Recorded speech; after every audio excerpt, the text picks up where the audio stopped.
നമ്മളിപ്പോൾ സഞ്ചരിക്കുന്നത് വേമ്പനാട്ടുകായലിലെ അതീവ മനോഹരമായ ഒരു ജലപാതയിലൂടെയാണ്. ചുറ്റും കായലും പച്ചപ്പുമാണ്. ഈ വെള്ളത്തിന് താഴെയും ഇതിൻ്റെ കരകളിലുമായി കിടക്കുന്ന ഈ കൃഷിയിടങ്ങൾക്ക് പിന്നിൽ വലിയൊരു ചരിത്രമുണ്ട്.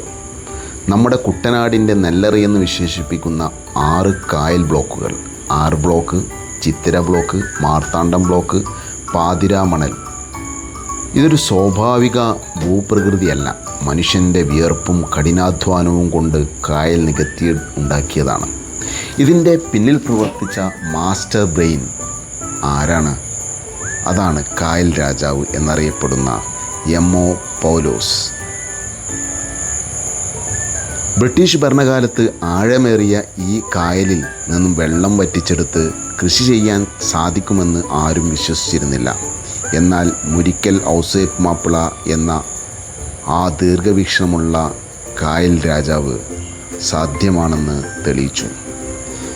ഈ വൻ സംരംഭത്തിന് തിരുവിതാംകൂർ രാജഭരണത്തിൻ്റെയും വിശേഷിച്ച് ശ്രീമൂലം തിരുനാൾ മഹാരാജാവിൻ്റെയും മാർത്താണ്ഡവർമ്മ മഹാരാജാവിൻ്റെയും കാലത്തെ ഭരണകൂടത്തിൻ്റെയും വലിയ പിന്തുണ ഉണ്ടായിരുന്നു. കായൽ നികത്തി കൃഷിഭൂമിയാക്കാൻ രാജഭരണം കർഷകർക്ക് പ്രോത്സാഹനം നൽകി.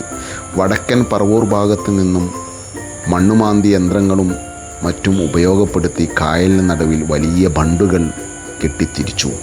പമ്പുകൾ ഉപയോഗിച്ച് കായലിലെ വെള്ളം പുറത്തേക്ക് വറ്റിച്ചാണ് ഈ കൊച്ചു കോട്ടകൾ പോലെയുള്ള കായൽ നിലങ്ങൾ അവർ ഉണ്ടാക്കിയെടുത്തത്.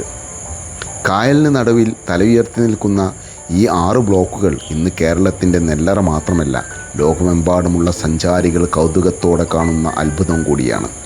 ഒരു ബോട്ട് യാത്രയിൽ ഈ കാഴ്ചകൾ കാണുമ്പോൾ വെള്ളത്തിന് മുകളിൽ ഈ സൗന്ദര്യത്തിന് പിന്നിൽ ഒരു കായൽ രാജാവിൻ്റെയും അന്നത്തെ ഭരണാധികാരികളുടെയും കഠിനാധ്വാനത്തിൻ്റെ കഥയുണ്ട് എന്ന് ഓർക്കുക. അടുത്ത തവണ ഈ വഴി വരുമ്പോൾ ഈ ബ്ലോക്കുകളെ വെറുമൊരു കായലായി കാണരുത്, അതൊരു ചരിത്രമാണ്.